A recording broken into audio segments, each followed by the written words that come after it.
Hello, welcome to Big Mood. Hello. It's a mood and we are big.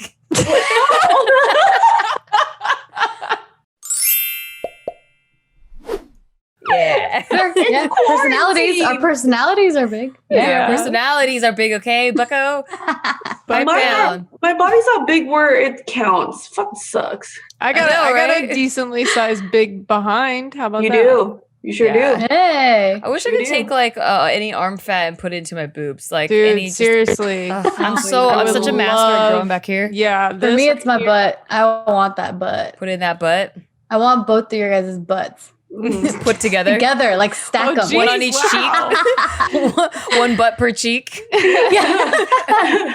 We'll take a cheek from each and then we'll share it amongst me and Tiff. Split it up. Mix and match. Ration it up. Mix and match. Or like we could just combine bodies because each one of you got boobs and then we got we have no two girls and two butt girls. Yeah. All right, we're talking about fucked up Mr. Potato Head. Yeah. Oh yeah, we didn't even think about the head part. Yeah, no one cares about the head part. No. We wanted to talk today about shit that we would tell ourselves in high school or 20s era, when we're young, when we were young, what we learned now to impart wisdom wise onto our younger selves in different areas. Because I feel like that's the majority of questions that we get asked is like, imagine you can just like go through a timeline and just be like, and tell yourself, don't date that one. Don't date that one. Oh my God, don't date that one. I'd be like, well, that one's got a good dick. So like a couple nights. Don't skip that one. Just experience there. We were actually talking about this over the weekend. Tiff was saying something like, if you could get a preview into what your relationship would look like while you're dating that guy, if you could kind of see a preview trailer of what it was going to look like, would you still, or would you want to do that, or would you still date them? My answer was I would not want to see that trailer because I would probably say no to most of the relationships that I've had, but actually going through those relationships made me who I am today. So I would still do everything in my life the same exact way. And I'm going to start my advice with that. But it would be nice to like know how to deal with things throughout life a little better, I think. That's actually exactly what I was thinking coming into this video, like this episode. I'm like, honestly, I wouldn't give myself advice in terms of like what not to do or like change certain events of my life. Cause I like even like the shittiest of the shittiest events in my life, like it just has molded me to be who I am. But I think for me, the advice I would give my younger self is more like internally, like self-love, like be kinder to yourself and like just like walk by the mirror and tell yourself you're beautiful. Cause I was fucking mean in my head. I was like the meanest person ever to myself. And if I had that small shift, like I think I would have turned out to be a lot different. But even that stuff, doesn't it make you a little bit more empathetic towards, people? You kind of get why they feel that way or how, and then it's, even that stuff I feel like has helped me relate to people and like give them advice. I'm the same way. I try to live my whole life without any regrets. There are different things that I would tell myself advice wise, but as far as changing anything, I wouldn't. When it comes to relationships specifically, I think that I almost feel bad for people that found a good relationship right away because they don't fully appreciate, or at least the ones I've met don't seem to fully appreciate it, and they'll bitch about little things that really I don't think are that big of a deal. And so I am glad that as shitty as some of the relationships have been, that Steve and I went through those before me, like getting together, because it only made us so much more grateful and so much more like knowing, like I knew without a shadow of a doubt that that's the one. And I think I wouldn't have known had I not had those other relationships. True. I just wish everyone came. God damn it! Shit, my leg's doing that tingly thing. I just wish everyone came. Your restless leg syndrome? Like it's like pins and needles. Just going numb. Steve always calls it his disease because I always say that restless leg syndrome doesn't exist, and I belittle him. Exist, I know it does. There's commercials about it, but I like to belittle him, and I like to invalidate his experience. I have too. Okay, I have restless leg syndrome too. It is a very serious. That's not real. This is not real. It's very trying. They made it up for the drugs, Jess. I don't even take any drugs. I don't take any drugs. See, you're fucking up. And he calls me a bully. I was saying, And I'm like, you're right. I wish that every person that you met came with like a Carfax report. You know what I mean? Salvaged. That'd be dope. Like, but stay away from also though, is that fair if for the ones that have changed? Then they gotta fucking No, like it's like an extensive. updated. Yeah, an updated. Like you can Google it. Like don't talk to this bitch. She lied to her friends like 2 months ago. Or like don't date this guy. He punches people in the face as of a week ago. You know what I mean? Oh yeah, there's like a date 0 days since last punch in the face. Since last incident. You have to wear a sign around your neck. 4 days since last sharded pants. Like, I don't want to date a sharder. I'd be like, I think I could put up with a sharder. They have a sense of humor. I could deal with it. Yeah, I've dated one once. It was the best. I think that's what I would tell my former self is just like learn what is the most of value in a relationship to you. Like what do you personally value the most? Yeah. And then don't settle because, some people, for me, it's like sense of humor and, stimulating conversation and good sex. But, like you could be broke as fuck. And some people, they like financial security or something like that, but they don't really care if you have a personality. Oh shit. Gina, that's violent. Some people like to be fisted in all orifices. motion of fisting a butthole or something. Gina, don't settle. Don't you dare settle. You find someone that fists you good. What else? Oh, you know what I would have told my younger self? Save your money. Dude, yeah, honestly, if I could change anything, it would be that I would waste way less money. I mean, guys, if you're like in your early 20s, don't buy the brand new car, buy the used car. Don't fucking spend all that you make. I regret that. That is my one regret in life. I fucking blasted through money, dude. Oh, shit. I still refuse to buy a new car. Like, I'm still driving my cute little, I still lease a cute little Civic because cars are just like a fucking... It's a waste. It's a statement, like it's just to show off to other people. And the moment it leaves the fucking lot, it depreciates in value. Rarely, unless it's like a collector car or whatever, never, ever, ever appreciates in value. I'd rather save that and like get a house or something like that. The first time, so I'm really glad that I grew up and learned how to be broke on my own and struggled with bills on my own because it makes you like appreciate your money more. But the first time I started like making money was when I was like 27. When I was like, oh my God, this is the most money I've ever made ever. And I fucking blew it all. Yep. I traveled everywhere. Like, I don't regret the travels. I had so much fun. I made so many memories, which is great. But then after that, I was just like, fuck. Like, and then like that source of income, it was like through advertising and all that stuff kind of like went away because they weren't doing advertisements anymore. And then I was like, fuck. Now I'm broke. Fuck. Yeah. It's like the lottery syndrome. You had a bunch of money and you blew it all. Yeah. Yeah, because if you don't learn money management before you get money, it's gonna go away. Did you know what it is for me though? Like the most, like for me, the regret factor when it comes to finances, it's not even like necessarily what I bought. It was mainly the fact that I purchased things that I didn't really want because I was trying to save a penny, which ended up being more of a waste. That has been my biggest regret. Like if I could go back in time and be like, just save up for the quality shit because it's going to last you longer. You're going to love it. You're going to like be so happy with it. And it's literally going to bring joy. Because for me, instead, I would buy things where I'm like, like I really want that thing, but you know what? I'll settle for this cheaper version. It's still going to do the job and fuck it. It'll be fine. But then as I have this cheaper thing, I'm constantly hating it because I'm like, it's like not what I wanted. Efficient. So it just ends up being a big, gigantic waste of money. Mm-hmm. So now that I'm like on like wave 2 of making money again, I'm saving like an old Asian man. Yeah, that's great. I'm like 99% of my paycheck goes into my savings. Good. Yeah.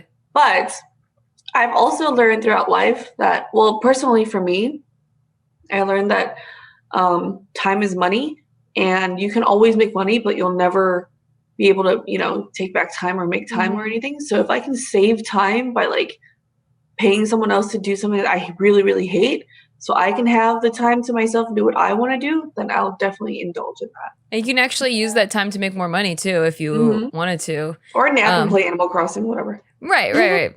Same. Switch it off. My biggest regret in that department, and again, I try not to have any, but like when I was young, like 18, I learned all these money management principles. I learned how to manage money right. I was doing it correctly, and I was like, I'm gonna be a millionaire by 30 because I learned about compounding. Be a millionaire. I know. I was actually like I was like compounding interest. Yeah. I invested in stocks. I tripled my money within a few months. Like I was, I was like I was reading everything. I thought I had it under control. I was even operating as an independent contractor because I read all about avoiding income tax or at least like lowering it as much as possible because that's really what keeps people poor is fucking income tax. W-2 wages. Yeah, if you can get on that 1099 life and put away your money, like you're gonna have to set aside a lot for taxes, but pay yourself first. Pay yourself at least 10% of your money before you give it to any bills or any loans or anything like that. Before you spend it on shopping or anything, then invest that savings in, split it up in long-term investments and then also having like a high yield savings account for liquidity. But I was doing all that and then life fucking happened and breakups happened where like you were splitting the bills 50-50 and now all of a sudden you got to cover the whole cost. And I was like, shit. And so I ended up pulling out all of that money from the IRA that I had started, and you get penalized for pulling it out early. Yep. And then I also spent it all on rent, like on like survival stuff. But it took a while to redevelop those habits. And of course, when you shave off all those years of like that I had already put in, you can't just pick back up at the place you left off because it doesn't compound that way. So I'm like starting all over again too, Gina. I feel you. The biggest thing that I had no idea about or cared about when I was 20. So let's just say that's almost 13 years ago. Jesus Christ. I know. Don't do math. When I was 20, is the concept of fuck you money. So not being a slave to the job that you're in or to the relationship that you're in or whatever it is. Like when you're in your 30s now, it's kind of like you want to be able to say, this is my life and I'm in control of it. So I don't have to keep this job if I don't want it. I don't have to keep this relationship if I don't want it. And there's been times where I've kind of put myself in a position where, I got my first accounting job where I started making a lot of money. I bought a new car. I bought all this furniture on credit. So I basically had like all these loans that I had to pay every month and I could not quit my job. And I hated my very first boss. He was such a fucking asshole. He made my life a living hell. And I didn't have fuck you money. I didn't have anything in the savings account because I was just so overloaded with debt immediately that I couldn't fucking leave that job. And then, or say a relationship, if you're not able to afford anything and you're kind of stuck in the relationship and you don't really have anything, then you can't get out of it. It's like, you want to have fuck you money so you can do whatever you want. My 20-year-old self had no concept of that. She just said, let's just ring up all the debt. I'll be rich when I'm 30. I'll pay it all off. It's fine. It's not fine. Save your money. Go. Or that and student loans, man. A lot of people are feeling that, being like, that's an investment. You think you're, the old way, the old system was you go to college, and that investment's going to pay off because you're going to get a job that's going to pay off those loans, and then you'll be making a much better income. But that's just not how the system works anymore. Work the way you think it will. You get fucked with that. That's the thing. Like sometimes I'm like, oh man, I kind of wish I went to college, but then I see everyone struggling with student loans. I'm like, I'm good. I'm a huge fan of learning, lifelong learning, education. Be reading books, be constantly learning, constantly curious. So much free education nowadays. What are you doing? What is happening? Sitting on the floor, so I gotta get a pillow and sit on it. You cannot do the girl. Get your ass on the. You better fucking sit up. Better get up. I up my leg without like standing up and showing you guys that I'm wearing boxers underneath. Do the Japanese kneel. Oh god, this is so fucking. Hold on. Ow. Gina, you're a mess. I am. Did you get fucked in the ass? Together. Tell us the truth. Did you get fucked in the ass? I don't like anal. I think 40-year-old Gina needs to come and talk to 30-year-old Gina right now. Oh, yeah. What is 40-year-old Gina going to tell you? Get your shit together, woman. Get your shit together. Fucking credit, though. We've done an episode on credit before on Hey Bitch. I would have told my younger self, do not trust him. He will not pay off that fucking credit card bill, and you will be stuck with it, and it's going to be a negative mark on your credit report for years to come, girl. Don't. Oh my gosh. Dang. And that's the girl thing, that has the highest credit score. Oh yeah, that is me. Oh, that's right, you do. That is the one thing I never fucked with. I never fucked with when I was younger. It was so I'm really proud. I've never actually been in debt ever. Nice. The only debt I've ever had is like when I lease my car and I just have to pay that off, whatever. That's fine. But I'm really proud because when I was younger, see here, this is where ignorance is bliss. I'm telling you guys this right now. I didn't understand credit cards until I was like 20, maybe 21. That's still young. Yeah. That's still pretty young, right? And then, so I was just like, the concept of it was like, I don't want to use money that I don't have. That makes no sense. So I was always scared of it. And then my friend always told me like, bro, like you need to build credit. And that's how I got a credit card. But before that, I never had one. So I never like spent any credit and had to pay anything back. But also I was lucky I had a co-signer for my first car and I just paid everything off. So when I opened up a credit card, they're like, oh, you have like decent credit. I'm like, from fucking where? Like I didn't know I had credit. Yeah. So that's the one thing though that I'm really proud of. I stayed out of debt. I never had debt ever. Do you have a credit card now? I do. I have a couple. Okay, good. Yeah, because you do need, that's the whole freaking catch-22 of it all, because you need credit card to build credit, because having no credit is not good either. Yeah, exactly. I mean, we did an episode on it, so listen to that episode. But once you learn that system, you can actually use it to your advantage and get a lot of free shit by just like putting things that you would normally spend your cash on anyway, like your groceries, gas, utilities, things that like you're already paying for, put it on the credit card, pay it right away. And then you collect some points, go to places for free.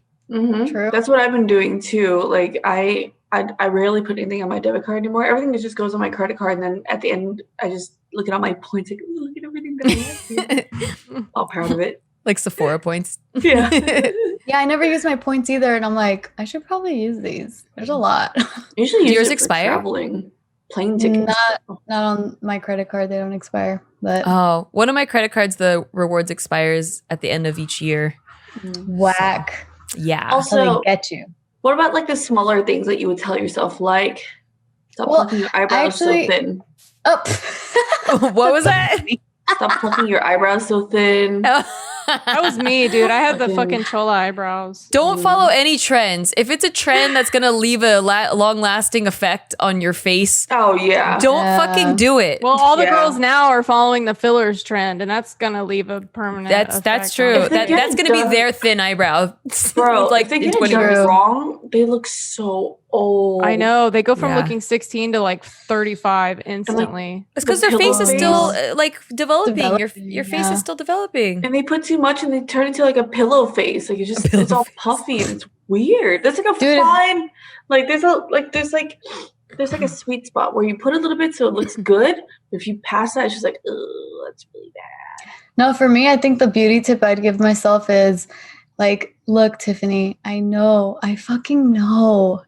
You're too lazy for this. I get it. But please, older Tiff would love you even more if you just fucking remove your makeup every night. Oh, no. Do that. Same, Tiff. Oh, girl, Tiff, I would literally kick on makeup. Like, yeah. It was nasty. It was fucking nasty. It's that, and the other thing that I'd like beg my younger self is please, please, please, please wear sunscreen. Yes, sunscreen. That's what I was going to say. I have so many sunspots now. And here. Like, because your chest is like one of the first things to wrinkle, your hands and your chest. Yep. And I did not wear sunscreen because I was like, I don't get sunburnt, so I don't need it. Chest, hands, neck. Those are the 4 things that are going to give away your age immediately, and it gets fucked by the sun. You better get on that sunscreen. I keep telling people all the time, like everyone asks me, Gina, what's your skincare routine? I'm like, dude, the first thing you need to worry about is just putting on sunscreen. And like, even you have to wear it even when you're in the house and you don't go out.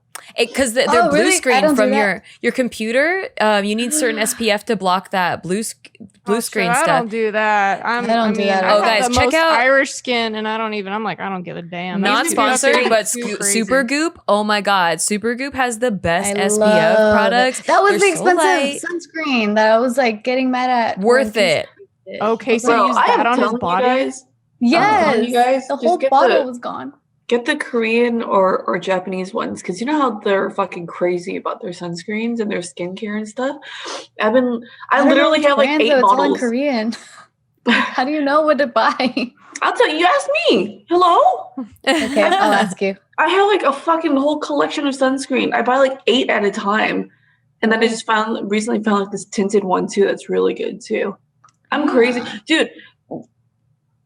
That one time when we all went on a trip and we were all hanging out by the pool and some of us got sunburnt. Like I noticed that my body got a little bit burnt because I was trying to tan, but my face stayed perfectly fine. Dang, really? It works Man. It really was because good. of that. I'm telling you, man, I got your sunscreen needs. Dang, and Dude, that another thing too. vitamins. Mhm. Yes, Vitamins. Well, okay, I did here's the not thing. realize that it affects your mental state too. Like it's not just your body or whatever. Because when you're young, you're like, I don't fucking care. I just eat Triscuits and I fucking party, whatever. Yeah, Just square, Nikki. Oreos. Everyone eating McDonald's and like fucking shitty. She's like, I'm over here eating Triscuits. Your junk food.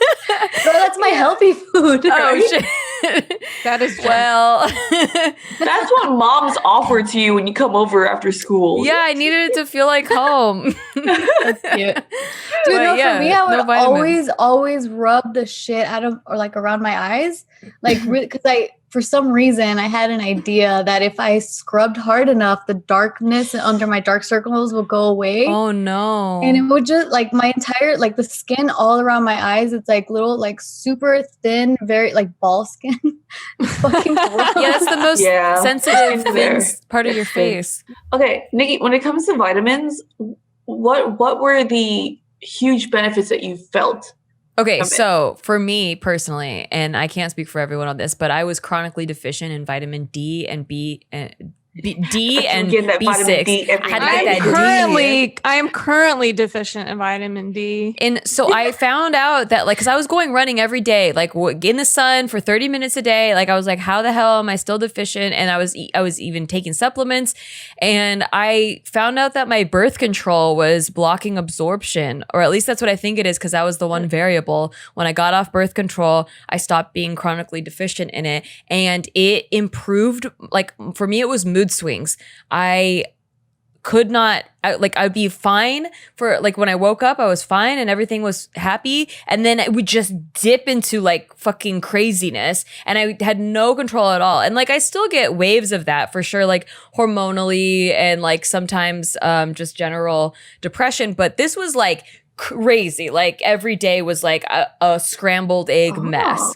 And now it's like an omelet. And so sometimes there's a mess, but it's like, are you sure you weren't unfolded. just being a very emotional woman? Aren't you enjoying I was probably being a crazy woman. Maybe it's just because you're a woman. But at least my hair was pretty. And why was that, Jess? Why do you think Because that was? you used function of beauty, Nikki. That's it. Yeah. I remember now. This is my favorite shampoo. I've talked about it a million times. This is my I finally almost ran out of this one. Before I did, I ordered another one. Hell yeah. And then this is the conditioner that I have. If you guys haven't heard, Function of Beauty is like our favorite shampoo and conditioner.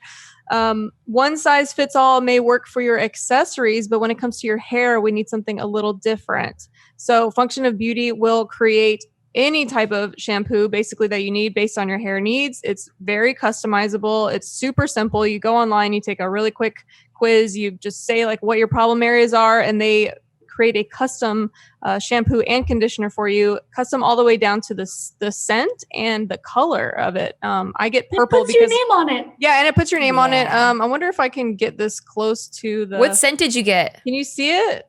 It says Function of Jessica. Yeah, it might be blurry, but I got Jessica, not Jessica. Yeah, it's Jessica this time. I didn't get it a scent in the shampoo, but I got a scent in the conditioner this time. I got the peach one. But I think I'm gonna try the mint or yeah, the like minty one, right? Eucalyptus. I'm gonna try that one next. I'm just gonna try all of them. I'm gonna keep the same formula for my hair because it's actually helping my bleached hair to survive. But I'm just gonna change the scent each time and see which one I like the best. I just got lavender. I had eucalyptus and it was amazing, and it made your head feel all tingly and stuff. Yeah. And then now I just got lavender, and they're both relaxing. That's awesome. I wanted you to put the bottle up to the camera and I wanted to smell it, but it doesn't work like that. Oh yeah. You can. Also, guys, their formulas are vegan and cruelty free. They never use sulfates, parabens, or any other harmful ingredients.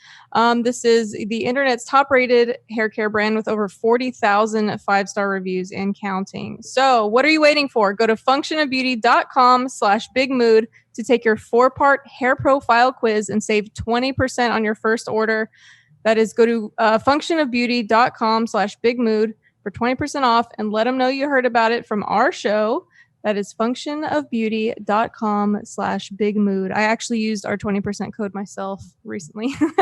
Nice. Yep. I didn't do that. I should have. I don't know why I forgot to use the code. I paid full price for my second refill. You're stupid. Damn it. Definitely use the discount code. Yeah. And also, along with all the things I would tell my younger self, would be to be healthy and incorporate healthy habits into your life. And Noom is an app that helps you not only lose weight or help you hit those goals or whatever your health goals might be, but also the psychological aspect of forming healthy habits. And what I really like is everyone has different goals. And so this is also not a one size fits all like your hair.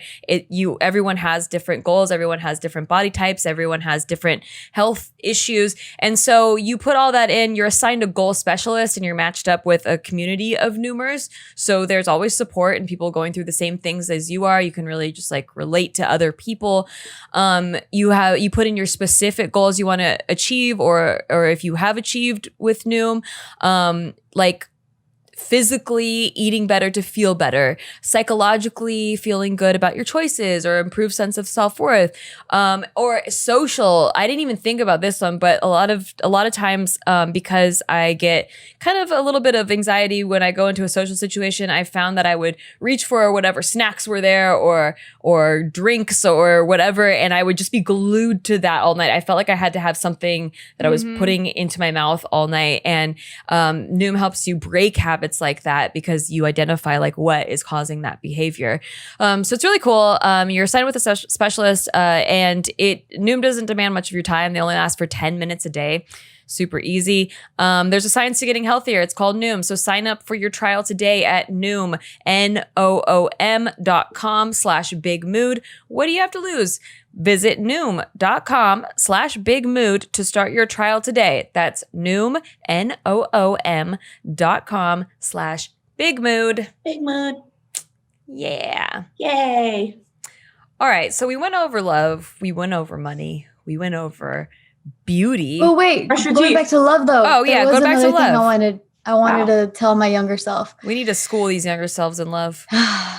Oh, my beautiful Tiffany, you were so delicate. You beautiful flower. Oh, I wish I could tell you this, but for me, I had, and we talked about like my insecurities and stuff in the last episode and like why they happened. But the one advice I wish I could tell myself is like, don't doubt that you're strong enough to be alone. I really felt like I was too weak and I needed to be in a relationship in order to survive or something. And I actually got this like subconsciously ingrained in me through women in my family. A lot of women just stayed in relationships they didn't want to be in and like just put up with a lot of abuse or whatever it was because they felt like that was their only choice. And so I think like for a few of my early relationships, that's the same mentality that I had where I was just like, well, this is just the way it is. I guess I got to put up with it. And I wish I could just tell myself like, no, girl, you're fucking strong.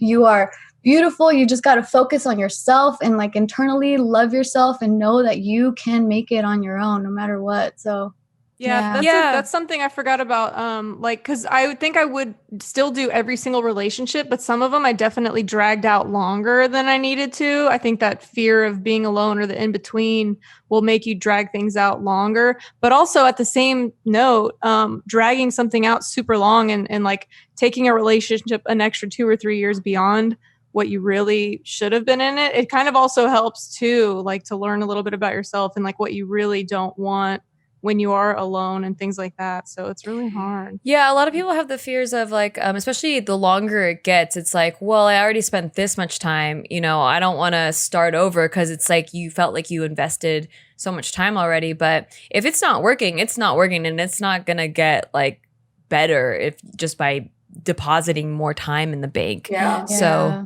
yeah. You have to respect your own time.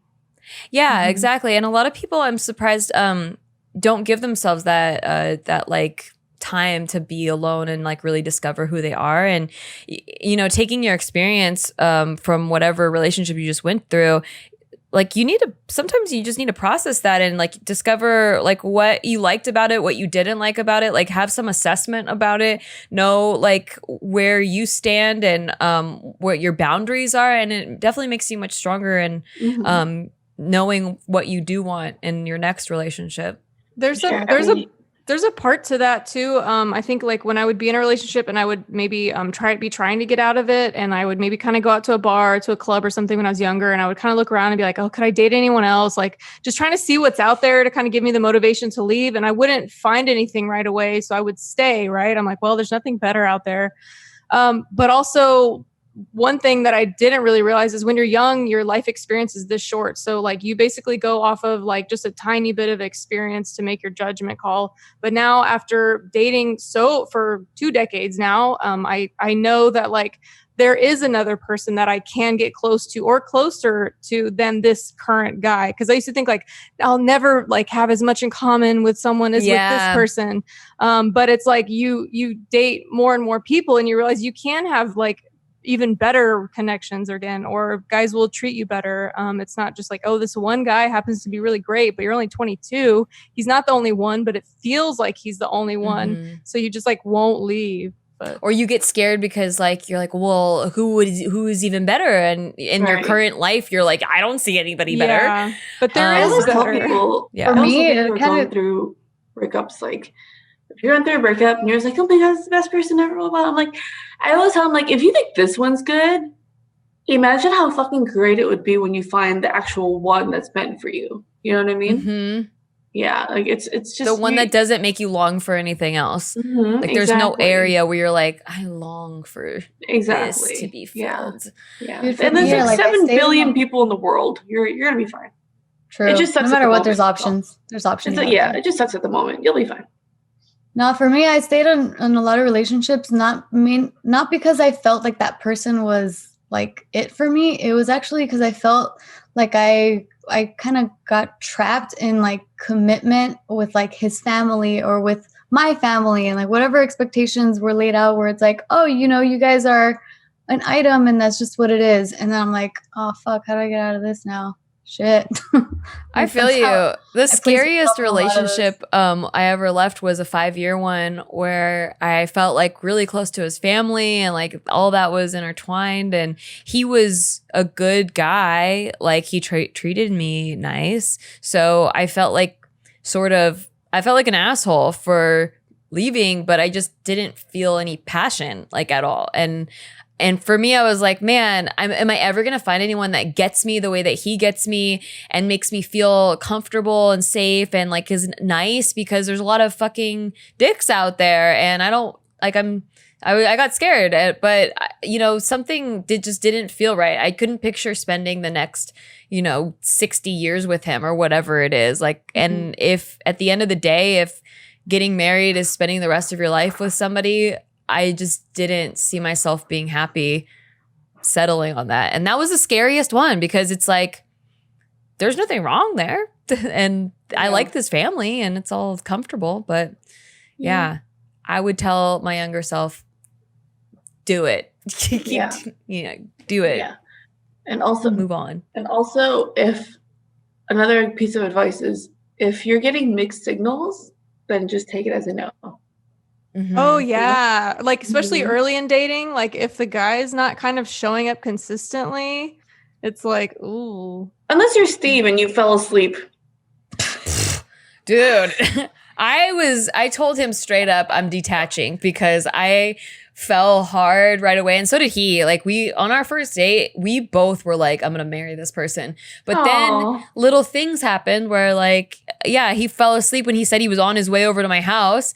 And I never heard from him the rest of the night, couldn't get a hold of him. And I was like, this motherfucker just stood me up. I thought I was in love, and then I just got stood up.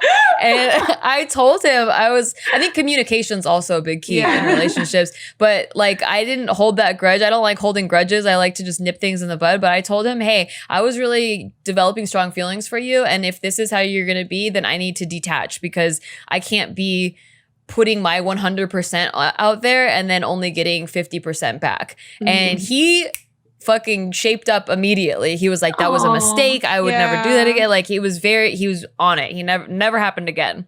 And that's how you build trust, is like, if someone tells you that was a mistake and you give them that trust and then they never break it again, then you're like, okay, you're to be trusted. And that's how that builds.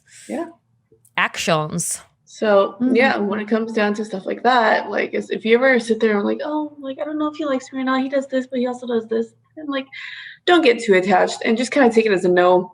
And most of the time, if you take it as a no and start treating him in that way, they come crawling back. They start chasing when you like stop giving a shit. It's so. But that's why you have to set that boundary. You have to put the line in the sand and say, "This is where I'm bringing the table, Gina. I'm building this table. Like I'm bringing this table." Seem to have this idea where it's like, at least in my experience, I hope it's not the truth all across the board, but in my experience, a lot of guys seem to have the idea like, the shittier you treat a girl, the more likely she's gonna be with you or stay with you. And I'm like, fuck. Some immature ass. When you're young, those are some little bitches. Yeah. Oh that's God. Like that gets young girls, young inexperienced girls. But once you start reaching like the older, more experienced, women don't have time for that. If you just women, like there's like more experienced women, they're just not gonna fucking put up with that. Like, dude, are you kidding me? And I remember hearing, I think it was my mom that told me, that said, women fuck who they want, men fuck who they can. So women have a lot of options. Yeah, we actually do. We have like so many, but it's like, there's not a lot of great options. So if you start treating them like that, they're not really gonna they're not gonna put up with it for a long time. Yeah. It's all about what you want, and the timing of two people knowing what they want and finding each other. Yeah. If they really want to be with you, they'll be. But I feel the same way with friends, don't you? Because I feel like when I was younger, I was so bummed I didn't have a group of friends. And I totally relate to that still, but where I'm like, I'm glad I did find a group of friends. But at that time, I was like, man, I really want friends. And I feel like I would have been friends with anybody, and instead of like the people that really mean something, or that I feel like fit my same values and goals and beliefs and all of that stuff. And so I think I'm actually more grateful that I didn't have that group of friends yet, because some of the people I see that did have like that group of friends, they're trying to grow, and like their group of friends isn't growing with them, and they're kind of like crabs in a bucket, and they pull each other down. And that's like that small town mentality kind of thing that happens a lot. Mm-hmm. And they almost feel obligated to their old friends just because they've been friends for so long, and they can't have conversations with them. They can't talk about certain things. Dude, I relate. Like, I'm literally one of those people for sure. Like, I have a friend that I've known my entire life, and it's just like,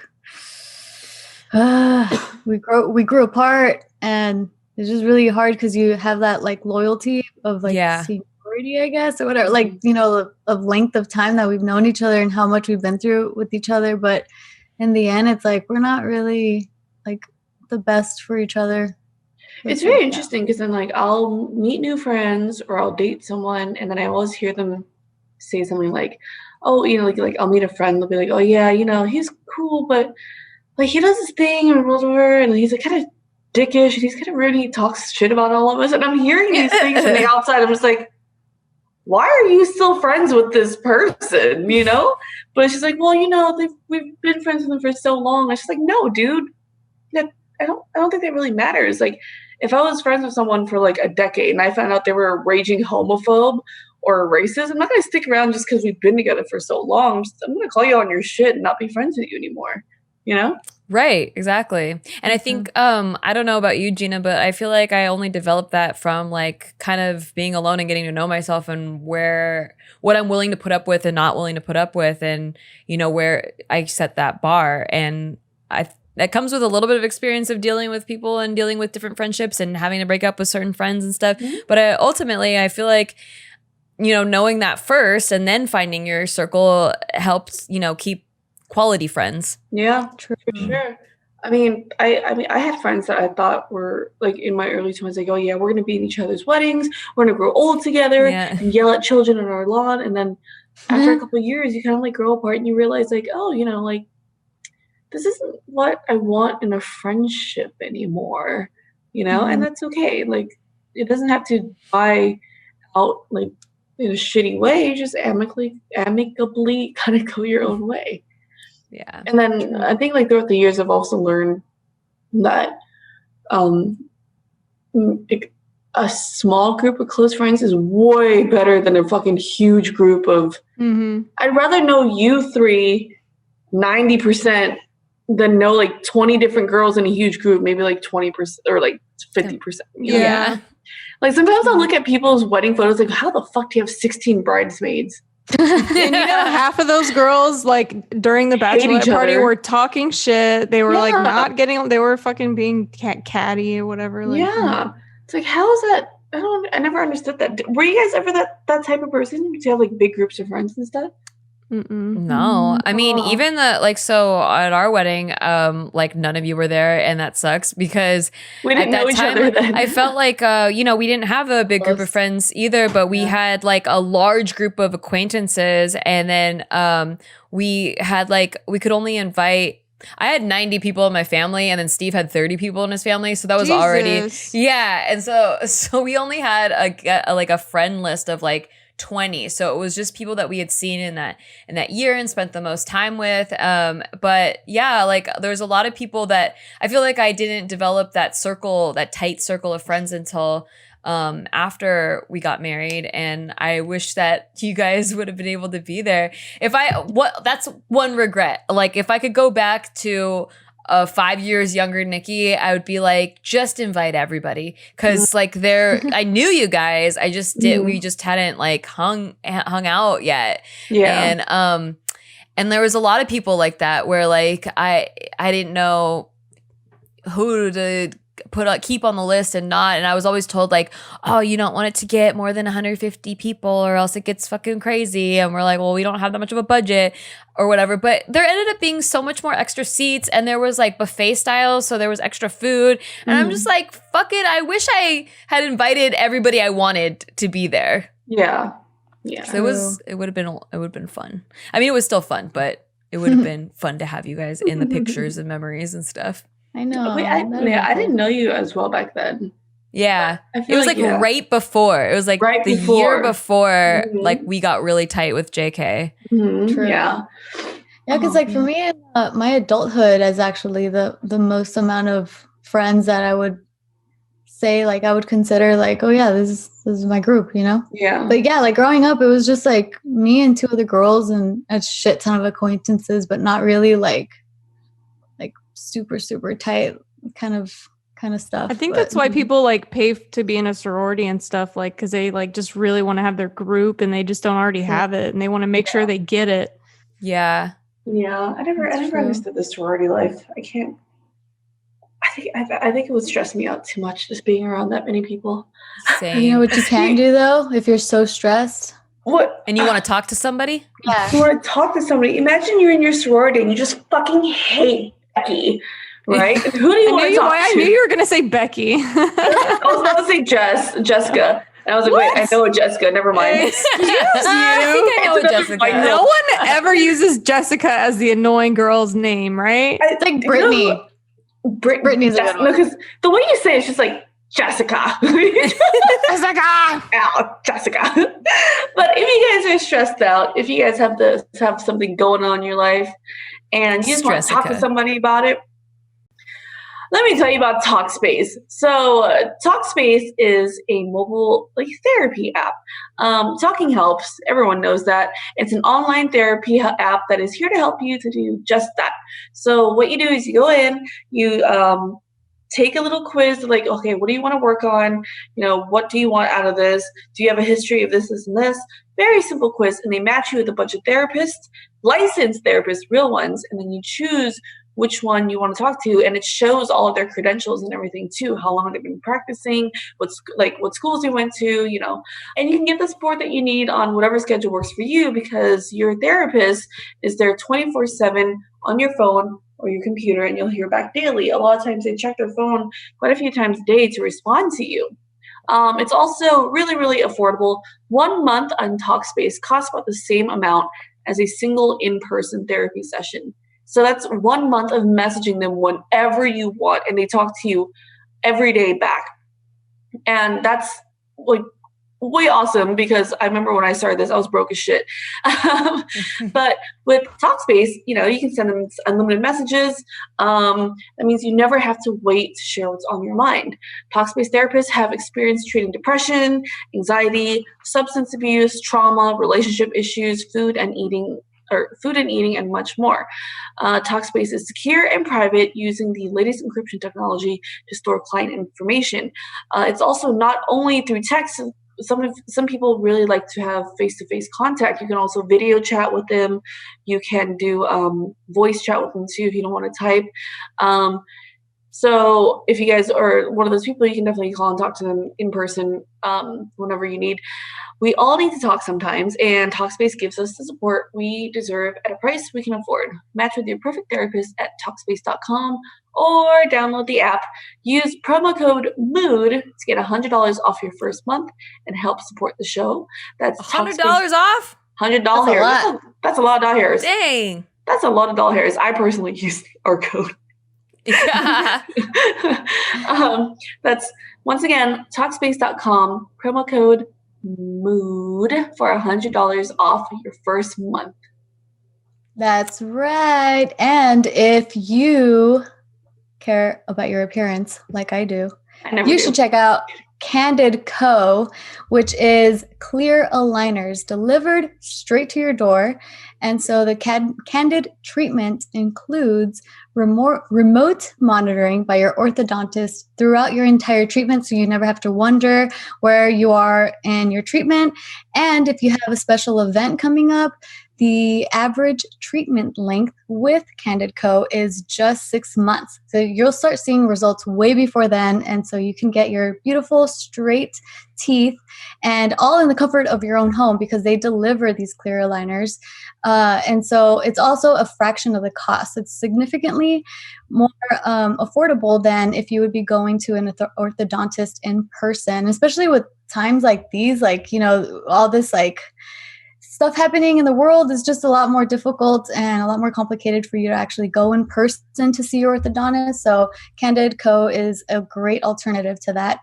So are you ready to take the first step towards straighter teeth? For a limited time, you can get started with $75 off by using code MOOD, that's MOOD, at candidco.com/mood. That's candidco.com/mood. Use code MOOD for $75 off.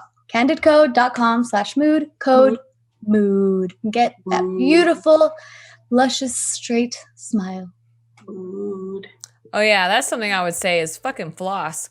I got so many cavities. They were so expensive. No. Because when I'm a kid and I get cavities, my parents I'm on their insurance. I don't worry about the bills or whatever. Mm-hmm. But then when you're an adult and then you have to pay for your own shit. Cavity fillings are so expensive, and I always got them in between my teeth because I just didn't floss. And then I have one of those. Made it flossing a must. It's a non-negotiable. I have to floss morning and night.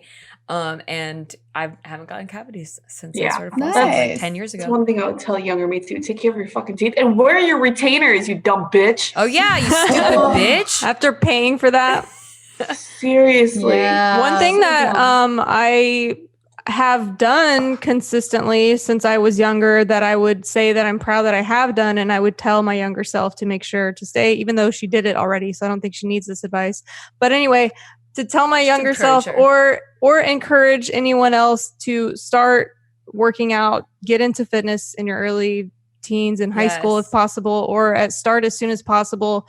Because I barely even really have to work out now, and my body is fucking stays amazing because I built such a I don't know, just like the musculoskeletal system that I've built and maintained throughout this whole time. Like I can lose weight super easy now. Like when I go to the gym, it's not like this whole thing. So like if you can in your teens or in your 20s, like start working out, start lifting weights, females too, start lifting weights, like just get in the gym and stay forever, make it a lifestyle. You will thank yourself. That's so true. I would tell my younger self, like, bitch, get over yourself. It's not fucking weird. For some reason, I felt like working out was embarrassing. What? Where did I get this? Embarrassing. Because you think that people are watching you. Maybe it was. That's why I'm like, get over yourself, girl. Because I really felt like, even now, it's kind of like, it's lessened a lot, but still, I still have like the underlining like weirdness about it. Like if I'm working out at home, like I can't have like Casey nearby, or I don't know, I have to be alone.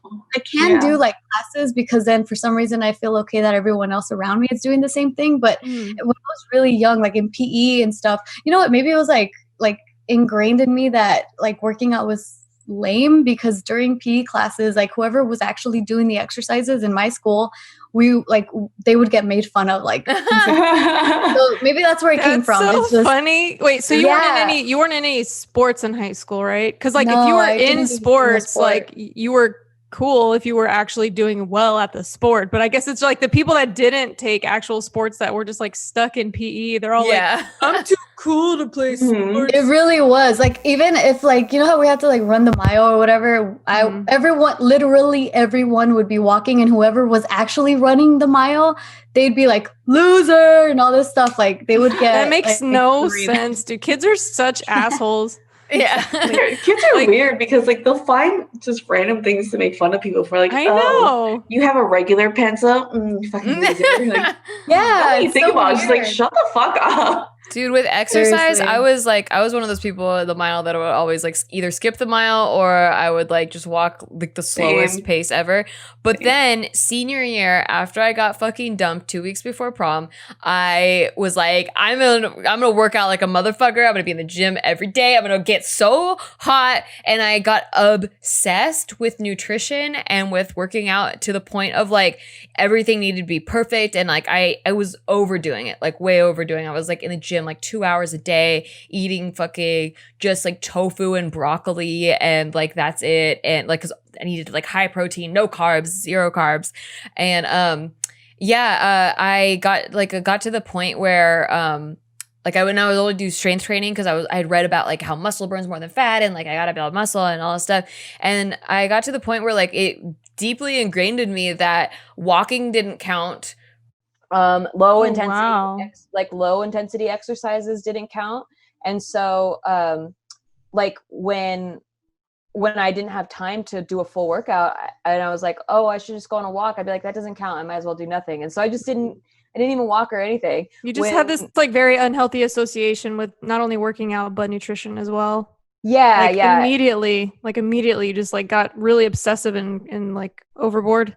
Yeah, and it didn't get better until last year when I was healing my gut health with SIBO. So this whole time you've had the whole time. Oh, wow! I didn't know that. Yeah, I was doing workout programs and I would like hit it hard. I was going to Barry's boot camp. I'd maybe sometimes double up and go to cardio bar. Like it had to be high intensity workouts or nothing. So I was very hot or cold with that because I felt like if I wasn't doing 100%, then I might as well be doing 0%. because that's never true. I know, and Never it just got really like ingrained in me, just perfectionist wise, and then when I actually saw a nutritionist, she's like, "You're stressing yourself out so much." Yeah, which doing makes the opposite. sense. Yeah. Because I actually gained weight when I was doing all of that to like lose weight for my wedding dress and stuff. I actually gained weight and like probably it enhanced those gut health problems that were already there. Oh no. Because the stress did not help, and it's really bad for your digestive system if you're constantly stressed out. Like, it's a marathon, not a sprint. It's literally a lifestyle. It sounds so ridiculous, but when it really is a lifestyle, but you don't have to be that. Like that doesn't have to be your personality. So for people that are like, well, I don't want to be like all those fitness assholes, you know, like you don't have to be that. I'm not that. Like you never see me post about fitness stuff. I like once, you know, in the past year, barely, but like I've always worked out. I've worked out since very, very young. And, you know, even going for a walk around the neighborhood, get a dog that like make that force you to stay fit, you know. We all have cats, girl. In a healthy way. I know. You're all cat ladies. And that's why we were all like, yeah, we'll skip the mile because we're like, Let's just take a cat nap. We don't need to walk. I wish I got into that fitness kick. Like there's some people who just suddenly out of nowhere, they're like, it's my life now. I'm like, you know what? Good for you. Yeah. See, that's you know what, Gina? For us, for me and you, it kind of like, it's not all bad because we danced a lot when we were younger. We did dance a lot. Exercising. Yeah. That's true. Any form of exercise is healthy. It doesn't have to be just the gym. True. My cardio was so good back then. I still have the legs from dancing too, thank God. But I should. I guess I didn't count that either because I was a dancer from age 4 to 24. Yeah, dude. But I just didn't. Yeah, I didn't count it because it was like exercise has to be hard and it has to be like you have to feel a burn and then you have to like feel like you're like the hardcore aerobics instructor. You have to hate it. That's the opposite. Yeah, you're not I know. supposed to hate it. But in my head, it's like you didn't do anything if it was fun. So we're talking to last year, Nikki. Actually, not even our younger 20-year-old Nikki. With Nikki, 20, that's when it started. Was like 18, 20 years old. That's when this mentality started. So if I could go back, I'd be like, hey, just fucking don't. Like, just don't. Yeah, don't fucking obsess and be psycho happy about it. Yeah. And then that like leads into like mental health wise and spirituality wise. I just feel like fucking rest is what I would tell myself because I don't know why I feel like it has to be all or nothing. Like I'll burn the candle at both ends, or I won't even light the candle.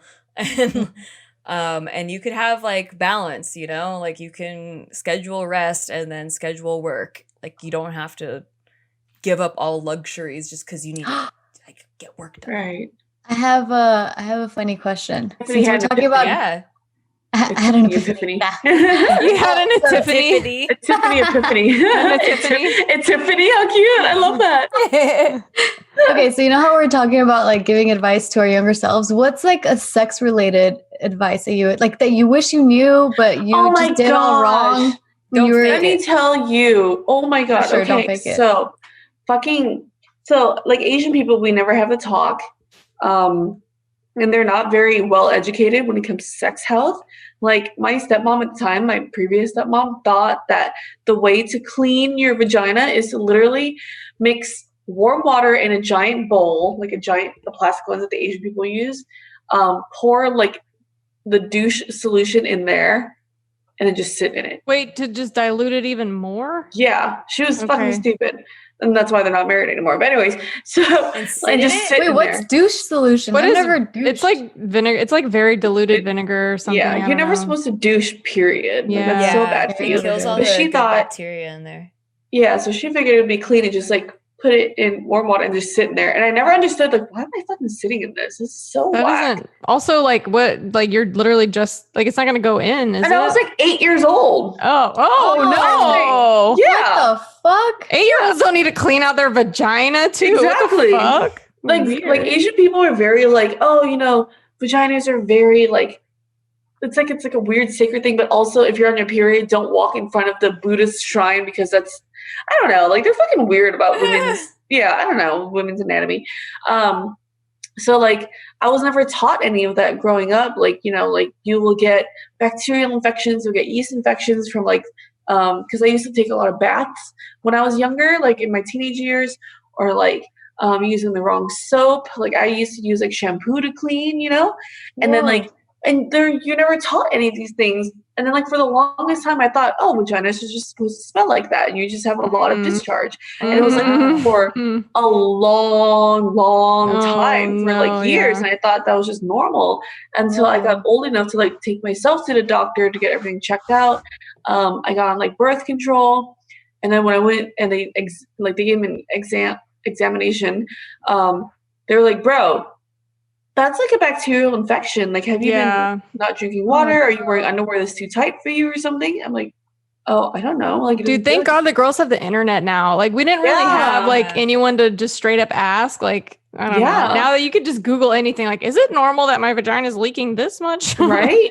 So then they gave me medication, and then when it was all cleared up, I was like, having a vagina is not so bad. Yeah, this is way better. Like, this is crazy. Yeah. You actually unlocked a memory, because I had vagina problems when I was a kid. And I had no idea, like randomly it would just hurt really bad. And it like we couldn't figure out what it was. Like my mom thought maybe it was a yeast infection, and like we went to the doctor, and he basically had me take acidophilus, which is like a probiotic. I can remember that. So like, because I remember having to learn the word acidophilus, and also it tasted nasty, and I never wanted to take it. It was like acid. Like acid in your acidophilus. Acidophilus.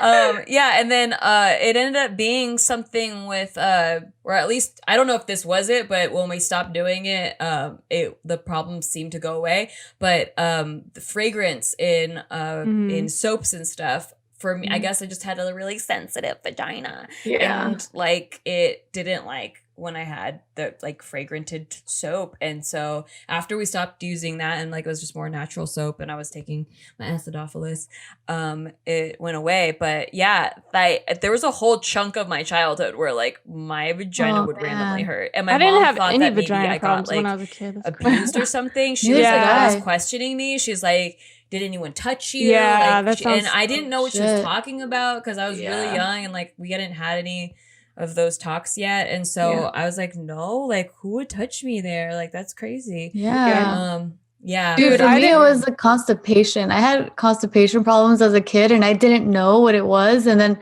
like I literally lived through just pain for so long. What does that feel like? It just feels like a ball in your intestine, and it just like it cramps and it hurts, and like I would always just be like, Mom, my stomach hurts. And then for some reason also I was just so embarrassed to even talk about poop. And so like I remember my mom would be like, have you pooped? And I'm like, oh my God, no. Like just like I don't poop and I don't work out. No. Stop. I don't work out and I don't poop. It's like, Mom, oh my God, like, were you just like eating straight Cheetos? Like, why couldn't you poop? Dude, I don't know, but I was literally constipated for a good chunk of my childhood. Like, I was so stressed about being embarrassed. Yeah, I was always so stressed, and then I was always so afraid to like poop in the house when anyone was around. Like I had some weird problems. Like psychological issues. I don't know where that for sure. I don't know where that came from. That's fucking weird. One thing I would tell my younger self, my 20-ish self, is to wear condoms with every single guy, because I got chlamydia in college and that was not fun. Dang, what happens when you get chlamydia? Yeah, what happens? It's basically the same thing as having like a bacterial infection. So if you've ever had like BV or whatever, it's kind of feels the same. It's just like some fucking nasty shit comes out, and it's kind of painful. Nasty shit comes out. I mean, like whatever, white shit or whatever, yellow shit. Discharge. Yeah. Like a yeast infection. Yeah, but it smells. When it's bacteria, it smells. Yeah. Yeast infection usually doesn't. So, but yeah, like, dude, use condoms, girls. Yeah, and boys. Girls and boys. Like, using condoms. I got HPV, which there's 100 strands of HPV, so it doesn't automatically. I said this on a JK News, and I was surprised at how many people were like ignorant about HPV, and it's because our generation didn't have the vaccine. So like everyone behind us has gotten the vaccine, so it's like a non-factor anymore. Oh, that makes sense, because like our generation was like 1 in 3. We were the last generation to where like everyone fucking got it. That makes sense. Yeah, but I used a condom, and I got it. Still, yeah. Yeah, because I guess it's the same with herpes. You can't stop even with condoms. You can still get herpes. So that's crazy. I never got checked for HPV. Oh really? Girl, you probably got it. Everyone our age has it. Yeah, pretty much everybody has it. Yeah. I think some people, I guess every the time younger you get your generation, STD text as part of it. STD test. Well, nothing ever showed up, so I guess I don't have it. just so the younger generation knows, it doesn't Yeah. automatically mean warts. No. Or It's cancer. It's That's like one really like of the this, strands. A There's like squamous cell zero- is weird, okay? Yeah, there's like zero symptoms. I've had it since I was 18. I've had zero symptoms. The only way I knew was because when they did the pap smear, they said I had pre-cancerous cells or something, and then It's scary as fuck. You're like, oh my god. Same with me. That's what they said, and I was like, I'm gonna get cancer. I've definitely gotten exams like often, and nothing ever. Well, popped if your pap is normal, then you probably could just have it. one that's dormant, and it lives in your system. Or maybe I'm just better than all of you guys. I'm just saying. You're probably not. Like literally, all the guys our age and all the girls our age have it. Yeah. No, because what was I gonna say? Oh yeah. So every time you've gotten STD checks and it's always negative or whatever, you've never gotten an abnormal pap smear, because that's when it popped up for me. Like they were like, "Oh, you have this like abnormality in your cervix or whatever," and then I was like, "What? I'm gonna die?" Yeah, mine have always just been like BV or like very slight yeast. I'm very prone to yeast infections because I drink like 2 drops of water a month. So yeah, girl, you need to drink some more water. Yeah, you need to lower that sugar intake and up that water intake. Stop eating sugar. I don't eat sugar. She's drinking soda. Alcohol, sugar. Alcohol. Mm-hmm. If anyone, you two motherfuckers should be concerned about alcohol. Yo, I get UTIs because I don't get any of those. I got my first yeast infection this year. What? Dang. Nice. And on that note, thank you for tuning into Big Thank you for listening to us talk about our vagina problems. Any parting Wait, words? I still didn't get an answer. Maybe that's for another episode. For what? Yeah, that was all of our answers. You gotta the sex-related advice. That was mine. It was. Oh, you mean like sexual acts? Because mine was like wear condoms. You gotta come back. Yeah. Okay. So we'll have another episode about the sexual things we wish we would have learned. Yeah. My last parting advice is always be learning, always be curious, and don't have regrets. No regrets. No regrets. No the regrets. Truth will set you free. Be nice to yourself. Yes. Love yourself. That's the only advice. Regrets. Oh yeah, look at my shirt. Oh yeah, that's a big you have one. You don't. How did you get that? I want one. Well, I was going through samples of stuff that we of merch, possible merch that could come out, and this was one of the samples that was sent in, and then quarantine happened, and so I was like, have samples. How cute! We have another merch release. Oh my gosh! I just had an idea. How cute would it be if we had like a merch website, but it breaks down by name, each of us? And each of us has designed a thing. Oh, that's cute. Like, it'll be like totally something because we all have different like styles. Yeah. Mine will just be all black. My first thought goes to, what if no one buys mine? It's okay. Aww. It's okay. What if people don't like mine? Someone's gonna buy the Nikki Limo version. Buy the Nikki one. I'll buy it. Okay, Nikki. I'll get my dad to buy one. It'll be headphones that are like half one color and half another color. Your double headphones style. Also, there's like a tag. There's like a tag on the inside that says, "Please buy this or I will cry." Yeah. Your purchase has saved a tear from falling out my eyeball. And then it says, "Thank you so much for saving so I don't have to deal with this. Love, Steve." Yeah, Steve is the one that doesn't want to deal with the blowback. He's all right. All the shirts. Calm down, all of you. All right, we gotta go. Another thing, we might be in the set pretty soon again, guys. Oh yeah. So look out for maybe no more Zoom episodes. Maybe the world soon. is starting to open soon, so we're gonna be maybe possibly doing that. So, yeah. Well, I like your nails, Tiff. Who did your nails? I'm just kidding. It's probably some Vietnamese bitch. Me, I'm bitches. All right. All right. Bye, guys.